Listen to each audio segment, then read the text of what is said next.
Presidente, sei stato all'estero per una settimana, torni velocissimamente qui a Porto Mansuè per vedere la partita e oggi hai visto sicuramente un bel Treviso penalizzato dall'arbitraggio. Allora, non commento la partita, però faccio un appello alla federazione affinché possa mettere degli arbitraggi degni della nostra città e della categoria. È inconcepibile, e dico inconcepibile e lo sottolineo, avere continuamente arbitraggi a nostro sfavore.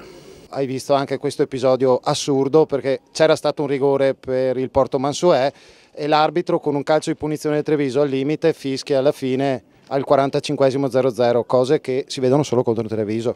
Ho detto che è una vergogna e la ribadisco, è una vergogna vedere gente che viene a arbitrare non sapendo nemmeno di cosa stiamo parlando, non sanno nemmeno cosa vuol dire calcio, non sanno nemmeno, esiste comunque, probabilmente loro seguono la norma, ma esiste anche il buon senso di dire una punizione al limite a tempo scaduto, si fa battere e si chiude quello è il primo tempo, è veramente una vergogna. Senti Presidente, adesso campionato abbastanza compromesso, si punta ai playoff, diciamo che la Coppa adesso ha un'importanza ancora più rilevante.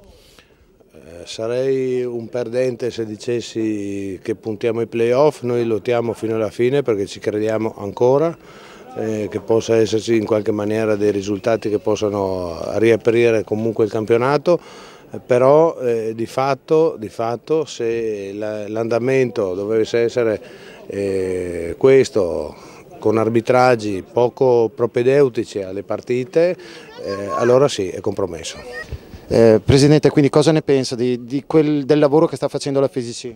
La FIGC, io avevo fatto degli esposti e lamentandomi già a suo tempo che venivano designati arbitri poco competenti, oggi ne è la prova che gli arbitri sono davvero poco competenti, non sanno gestire partite di un certo rilievo, non sanno gestire